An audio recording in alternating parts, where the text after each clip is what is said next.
What's up, Warriors, and welcome to another episode of the Mental Health Movement Podcast, Voice for the Voiceless. I'm your host, Chris. Before we get started today with today's guest, I just want to say thank you guys so much for your support these last couple episodes. It's been a slow growing process this year and been trying to get on as many guests as I can.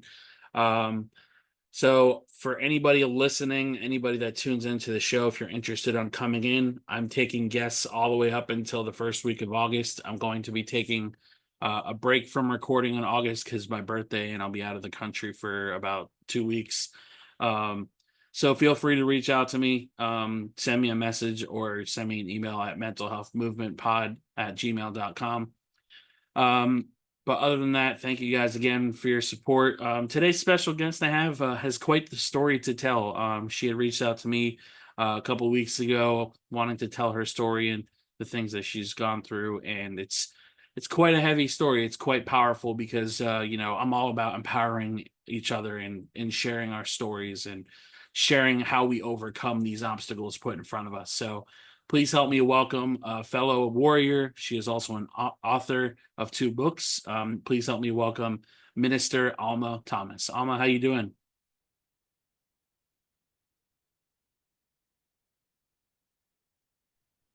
I'm doing fine. Thank you for inviting me. Yeah, thank you so much for reaching out. When you sent me your story, I'm like, wow, yeah, you have quite the story that I would love to hear about because overcoming what you've gone through is super hard. So thank you again for having the strength to come on here. Um, So I guess the first thing that I want to talk to you about is the passing of your son. If you want to tell us how he passed away and just kind of how you grieve through that. Okay. Well, first, before we want to start, I want to tell the audience I know that you noticed that I'm laying down, and it's not because I'm tired or I wanted to take a little nap, but I am bedbound. I had a massive stroke in 2021 that left my right side compromised. But I come on these podcasts to tell my story, to inspire and motivate someone to ignite their dreams again. So back to my journey. In 2000, on February 13th, 2009, my life changed forever. That's the day that my son died from a massive heart attack.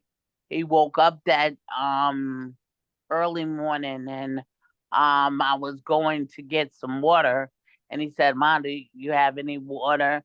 And I was like, "Well, I just have the bottle I got for myself, but you can have it."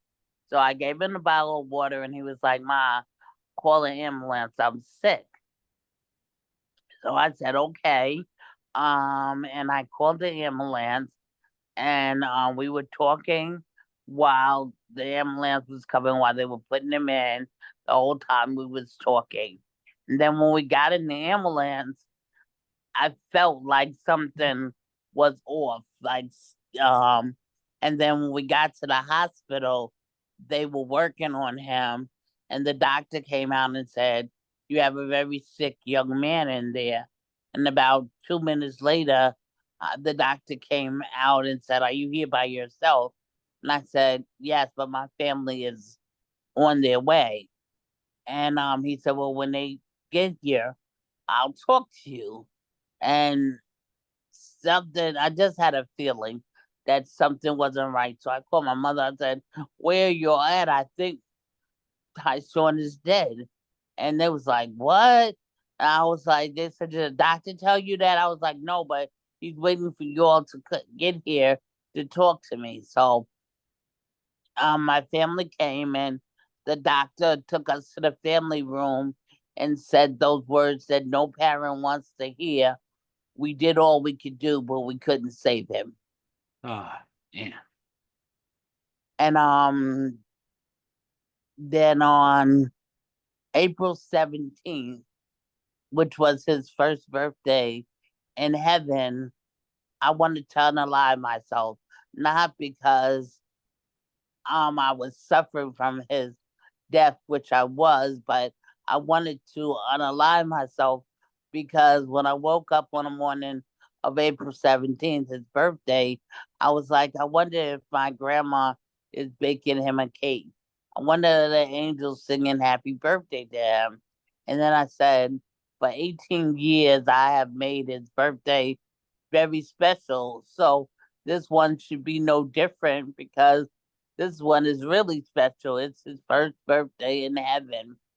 And I poured a bunch of pills in my hand. And I know that God is real because I heard a voice say, if you do it, you'll never see him again.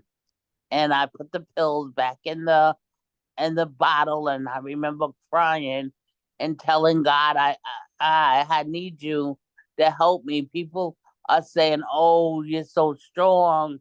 I could have never buried my child," and I'm thinking that on the outside I seem like I'm strong, but on the inside I'm slowly dying Right. inside. Mhm. And if you know anything about the African American community in church, I know that I'm a minister, so mental health is taboo Yeah. in the African American community.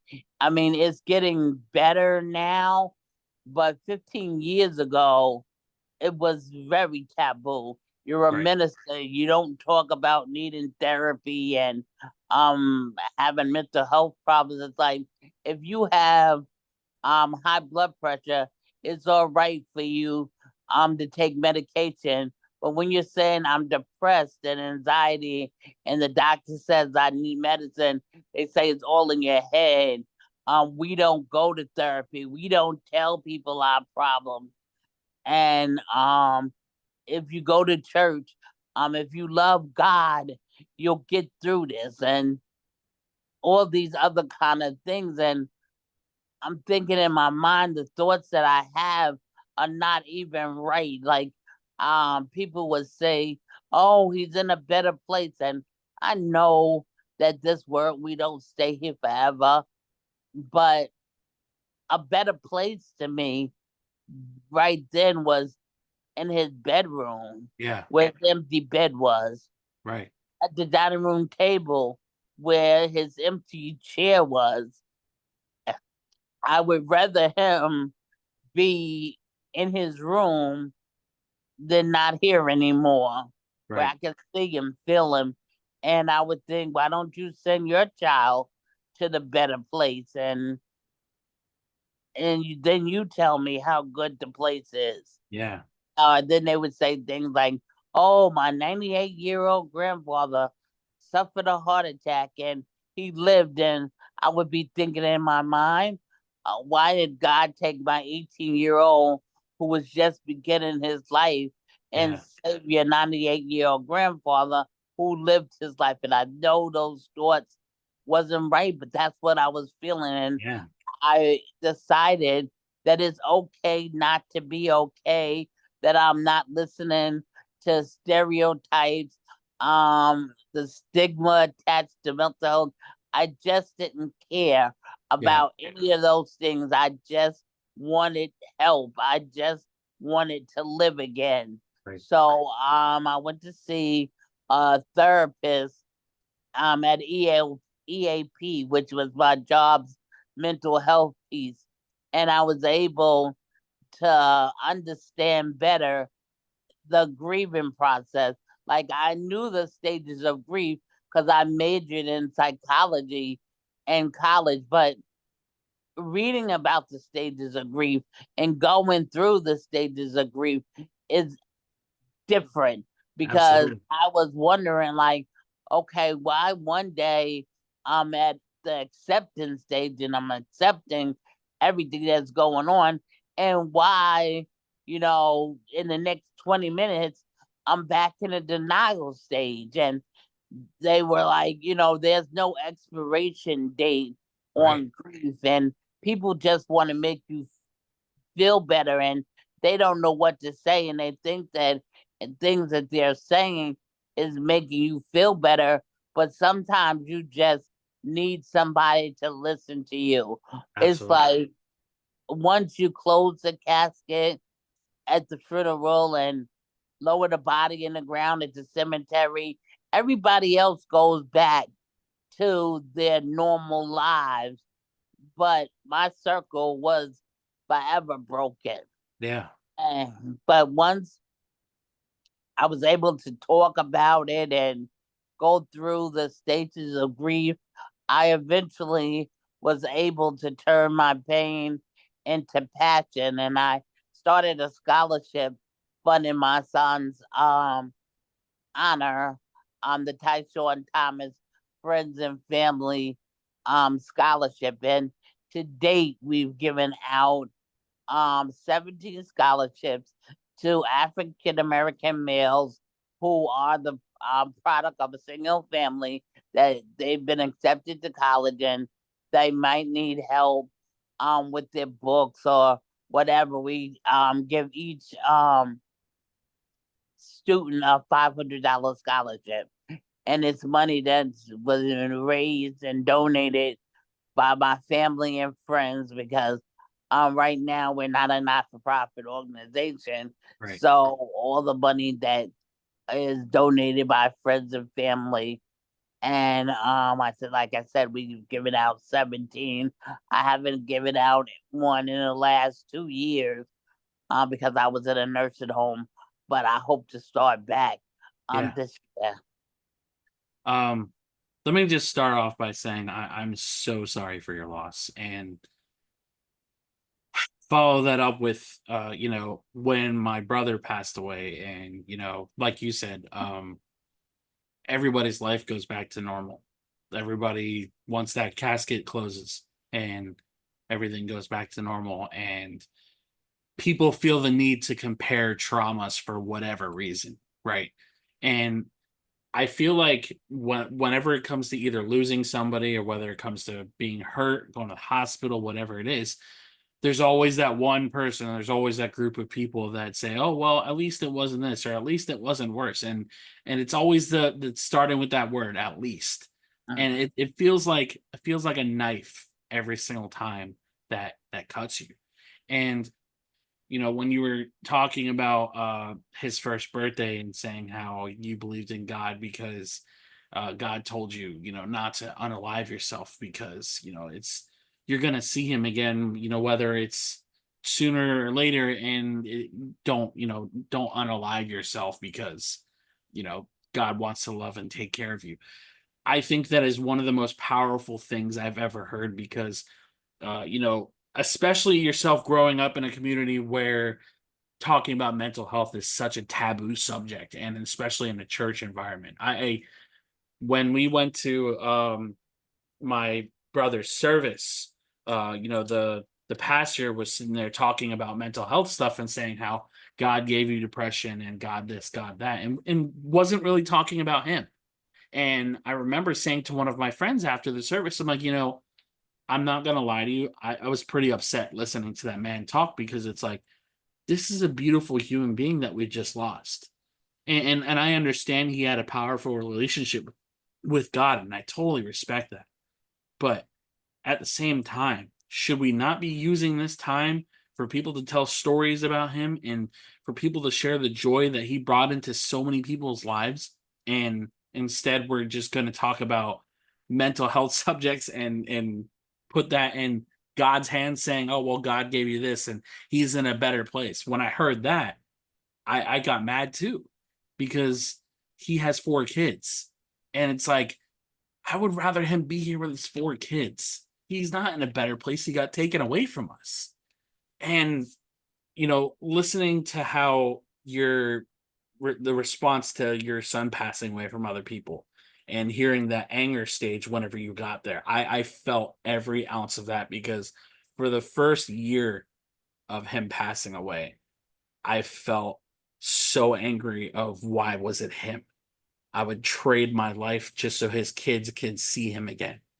And you know, I'm really happy that you said that grief doesn't have an expiration date because so many people who have not gone through grief that have read about grief, that understand kind of what grief is, but have never experienced it.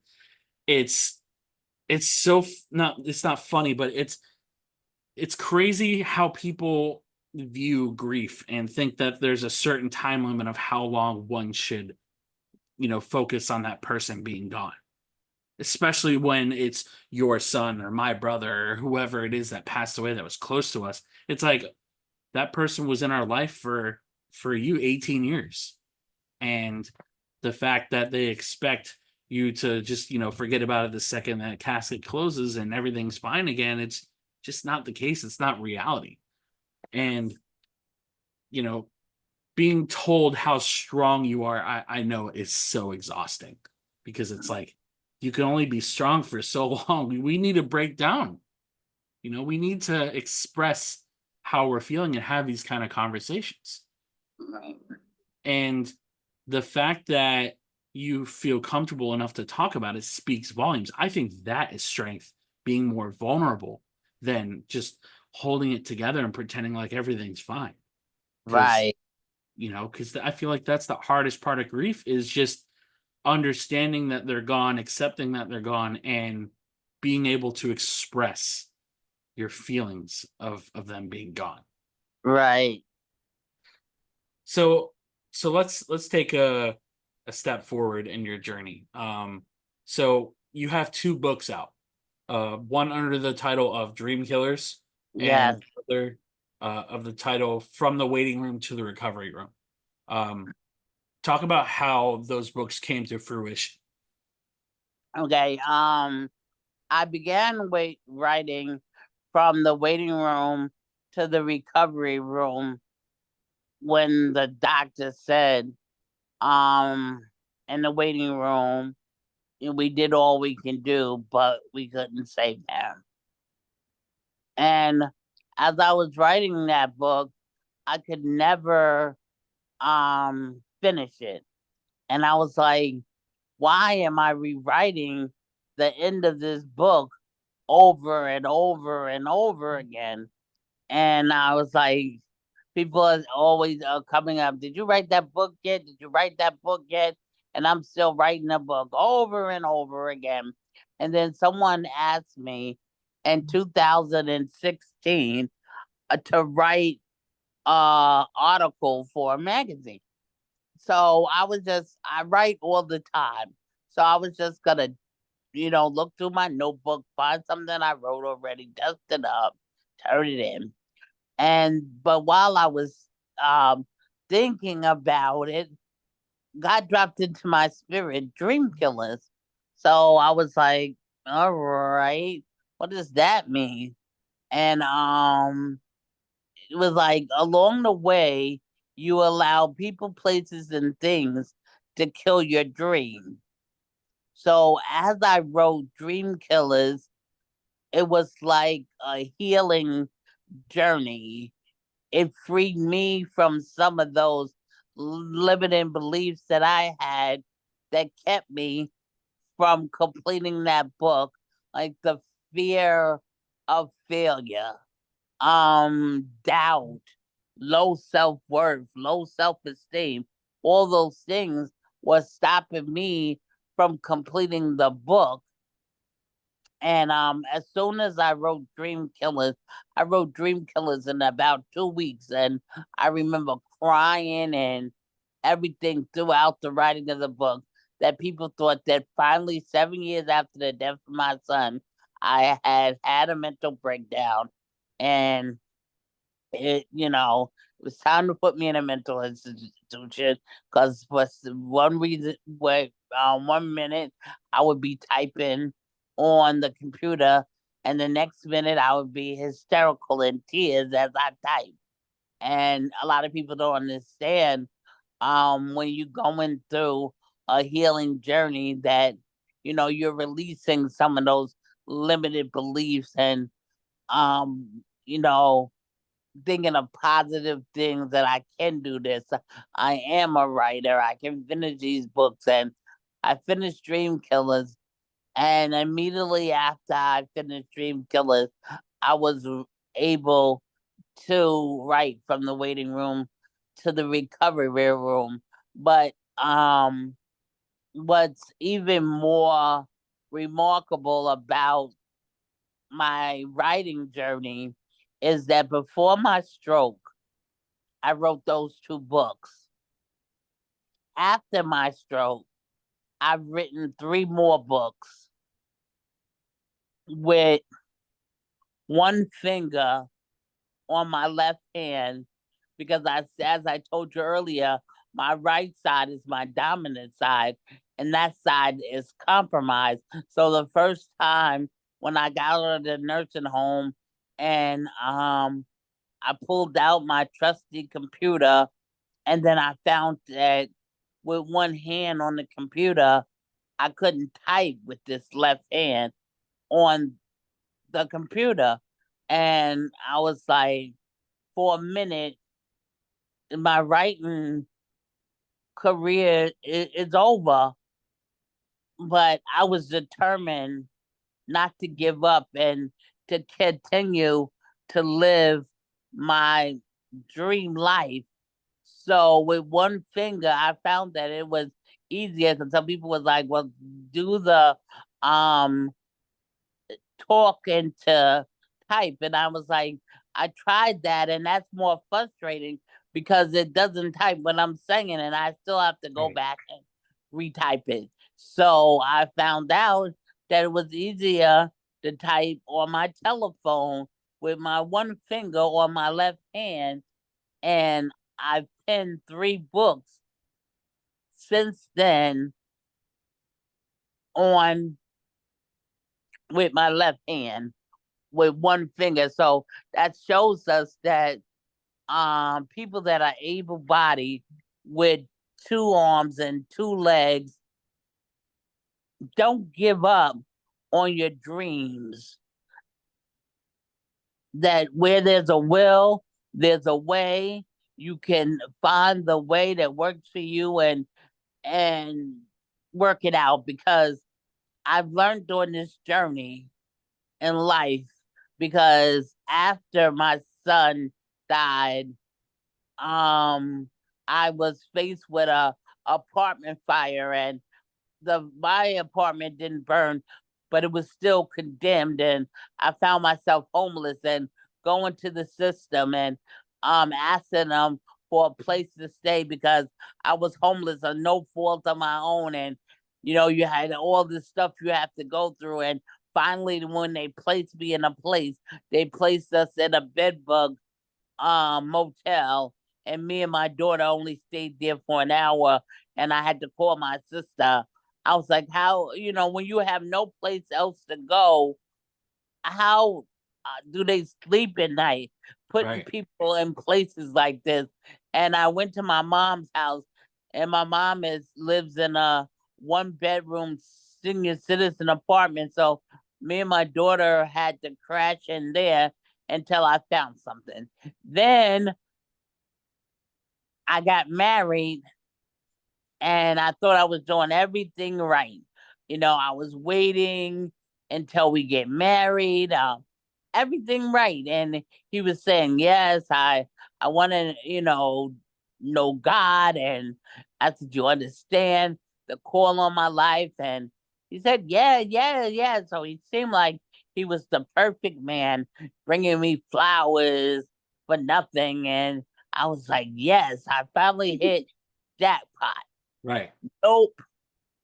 I found out after we got married that he was addicted to crack cocaine, and he was in denial. So you can't help a person that doesn't think that they have a problem. I found out after he left, the bills he was supposed to be paying was stacking up. I owed over $1,000 to the light people. All the things that he was supposed to be paying, he never paid. And we got a divorce. And here I am again in the church, a minister, and barely married 3 months before me and my husband broke up. Then, lo and behold, on April 23rd, 2021, I suffer a massive stroke. I spent 2 years in a nursing home, and now I'm in my hospital bed. So one would think that I'm depressed and crying every day, but no. I learned how to embrace the things that I can still do and accept the things that I can't do.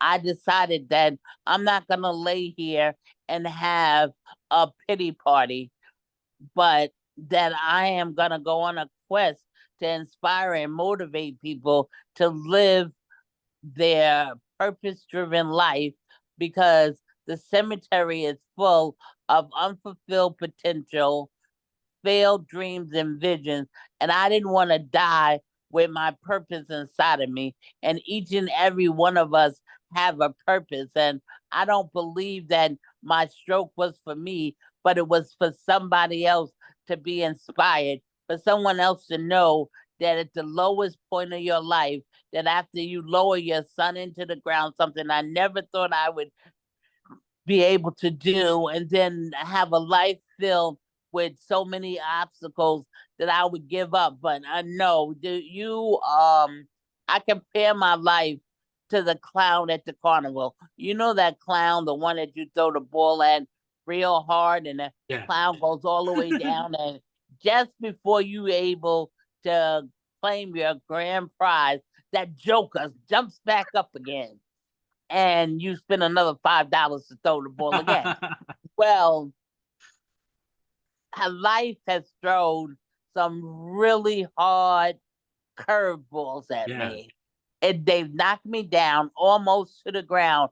But just when I think it is over, just when I think that it's all over for me, I bounce back up again. See, in those clowns, they put something that makes them bounce back. Well, I have something in me which I call the bounce back spirit. After every obstacle that I go through, I bounce back. And the reason why I come on these podcasts laying in my bed is because I want to inspire and motivate someone that if I can still chase my dreams in this condition, when you have your two legs and your two arms, you can live. Why are you not chasing your dreams? Why did you stop dreaming because you had a setback? Why did you stop dreaming because you had a failure? Why did you say that you want to start a business, but you allow yourself to say, well, I don't have enough money to start a business, but you'll spend $700 on a pocketbook? Why, you said, oh, I want to write a book, but why haven't you started writing one chapter? I want to go back to school. Why didn't you start with just one course? Why do you allow life's dream killers to kill your dreams when you're still able-bodied? Don't take anything for granted, because I used to take life for granted until April 23rd, 2021, when I had made all these plans for April 24th, and it wasn't guaranteed to me. See, the doctors gave me a 99% chance of dying and a 1% chance of surviving this stroke. And you think that with odds like that, I'm going to lay here in my bed and feel sorry for me because I can't walk, but I still have my voice. And to date, from January 2024 till today, I've spoken on over 200 podcasts all over the world, just in the place where I thought it was over, just in the place where I thought I wouldn't be able to minister anymore, and from the place that I thought it was all over. In that place, God is using me. I have spoke at more conferences and virtual summits and podcasts than I spoke at when I was walking, when I was out in the world. I have touched more people from my bed because I inspire people not to give up on your life. I have every excuse to lay here in my bed flicking television channels, but yet I'm still writing books. I'm still teaching Bible study from my bed. Why? Because I didn't give up. First of all, I just want to start by saying you are one of the most inspirational human beings I've ever met in my life. I genuinely mean that. And your strength is something that I don't think I've ever quite endured. And I'm so grateful, so grateful that we crossed each other's paths because you speaking from the position that you're at, and I'm sure the able-bodied um, conversation. I'm sure that gets you in some sense that you wish you could do more instead of being in the position that you're in, but being able to put out as much light and as much strength as you do to other people that still have their legs under them, still have the ability to function. um it's incredible to me that you've gone through all that you've gone through and have been told the odds of you not surviving to be where you're at right now. Because like, if a doctor told me, I'm going to be 100% honest with you, if a doctor told me I had 99% chance of not making it, I'd probably give up. I'm going to be 100% honest, 100% honest with you. I would probably give up because that fear would probably scare the shit out of me. Pardon my language. But um sitting here today and hearing the odds that you were actually given, that you were not supposed to survive that stroke and you weren't supposed to survive and be able to talk and do all the things that you're doing now, puts a new perspective on how I look at that. And the fact that there are so many people in this world, if not a good portion of them, that give up on themselves because somebody else who gave up on their dreams is telling them, "Oh well, I didn't make it, so neither will you." And as human beings, I feel it's normal to absorb that information and sometimes doubt ourselves. If we don't quite have that ability to grasp onto that strength. But I feel when you have somebody like yourself, when you have somebody like me, or you have somebody like anybody else that's in this community and that's actively involved in it, share their story of what they've gone through and be able to hear how much strength a person that has either gone through a stroke, that has gone through abuse, that has gone through divorce or whatever it is, and be able to say, "Hey, I'm still here today because I had the strength to." You have no excuse not to keep going. And so I want to, before I ask the question I want to ask, I just want to say thank you, like genuinely from the bottom of my heart. Thank you so much for sharing that light and that strength with me. Thank you for inviting me and allowing me to be transparent. Of course. Um, so I kind of want to go back to the divorce really quick, just to revisit that for a moment. Right. Um, so you had gotten a divorce because you found out he was addicted to, you said, crack cocaine, right? Yes. Um, growing up in a family full of addicts myself, my mother was really bad with crack, my dad with alcohol. Um, the hardest part is trying to accept that they're in denial and that they're not going to change their behavior. So I can only imagine being married to a person like that. And you said something really important there whenever you were talking about the divorce, and that's they don't want to see that their ways are hurting everybody else around them and that they don't want to change no matter the circumstance. Um, so I guess my question is, when you went to church after, after you and your husband broke up, what was their immediate reaction to that whole thing? Did you get support? Did you get this is God's way of showing you the right path? Or how was that reaction when you went to church for that? Well, in the beginning, before I got married, it was told to me not to marry him. That, don't do it. And then after we got divorced, they were a little concerned about how he left. Was he Was there any violence or anything? And I was like, it went really smoothly because I had told him that once I found out that something was wrong, because he was getting disability, and he would go out at 12 o'clock at night and get the disability and be gone all night and all day the next day. And I said to him, the next time you do that, stay gone. Because I don't know what you're doing. I was like, but you're saying it's alcohol, but you can't drink $700, $900 worth of liquor in one night. So Right. something's going on, and the things in my house would be missing. My daughter's computer, all these things. And so the church wanted to just know how he left. And I was like, he left on his own. There was no violence. He gave me back my key and he left. And then they were saying, after it was like every sermon was on being unequally yoked, and you know, that being a minister, we should know better of who to marry. But the thing is that um I was lonely, and I the first person that was listening said they understood what, the life I was living or whatever. I felt for them because I was still in a temporary place.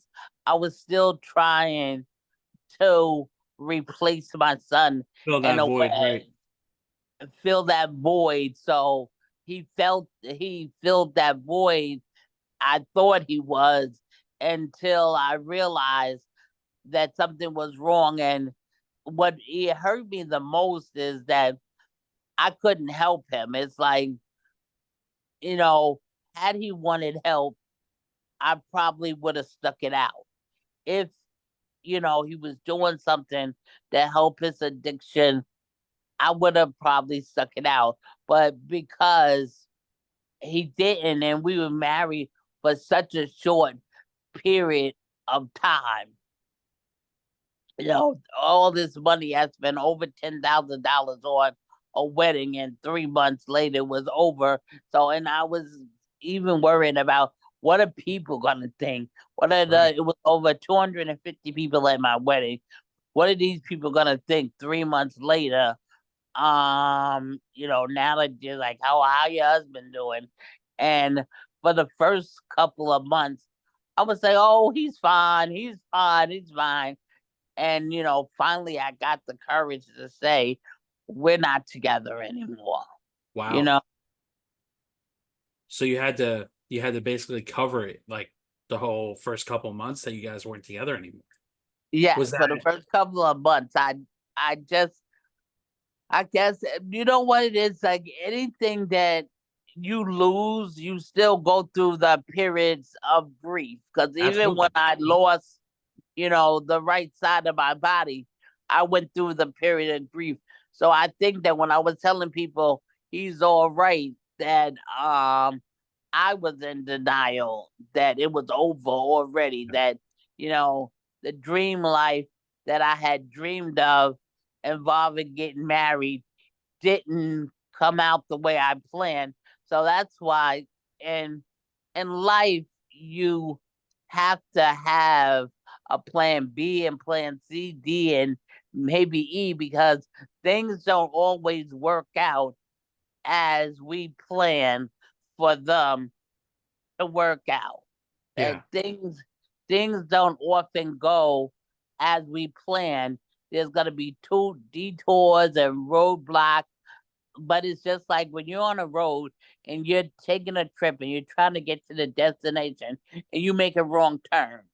You don't pull over to the side of the road and say, I'm not going now because I'm lost. I'm not going to because I made a wrong turn. But nowadays we have GPS system. So when we make a wrong turn, the GPS system says rerouting, rerouting, rerouting. So in life, when you make a wrong turn, You have to reroute, turn around. You might even have to go back to where you started from and start all over again. Right. But you don't give up. And Yeah. it's just like in a basketball game. And somebody has to make a 3-point shot to win the game. It's not like he throws the ball on the floor and says, I'm not going to take that shot because I Right. might not make it. Right. So Right. 100, you miss 100% of the shots you don't take. So if he doesn't take that shot, he's definitely going to miss it. But he Right. has a chance to take that shot and win the game. And it's Right. just like that in life. You have a shot to take that shot and win the game. So Right. I always tell them, give me the ball, give me the ball, just give me the ball. All you have to do is give me the ball, and I'm gonna make that shot. Right. Um, so you had mentioned that you had a daughter as well. Yes. So after you had your stroke and the things that you've gone through prior to that, how is your relationship with her? Like, does she visit all the time, or how is that dynamic between you and her? It's excellent. She lives Yeah. with me, Okay. and she's 22 years old, and she's my caregiver. So she makes sure that I have everything that I need. When I was in the hospital and the nursing home, she was 20 years old. And when I tell you that I was far away from home, and every week she would take 2 trains and an Uber to come visit me and make sure I had everything that I needed in the hospital. When she's in college now and she's studying pre-law, and I often tell her that a lot of kids her age would be off, living their life, but she's so worried about her mother that she had to take one semester off from school um when the hospital called all of them to my bedside and said, if you ever want to see her alive again, you better rush here. And she sort of had a breakdown after that, and she took a semester off from school, and she lost her scholarship. But I tell you once again, the way I know that there's a God is I never heard of anybody who lost their scholarship getting it back. Or Right. when she got ready to go back to school, they told her she needed $8,000 to go back to school, and I said, "Don't worry, you've been taking care of the prophet. God's gonna take care of you." And the next day, the very next day, they called her and said that if she agrees to go see a tutor, and one more thing she had to do, they reinstated her scholarship. Oh, Wow. she had to bring her grades up. Yeah. And that semester, she got 3 A's and a B. You tell me that who wouldn't serve a God like that she got Right. back her whole entire Yeah. scholarship. Yeah. Um, so let's talk about your relationship with God and being a minister. When did you start being a minister? Was it before all the trials and tribulations, or was it kind of like during?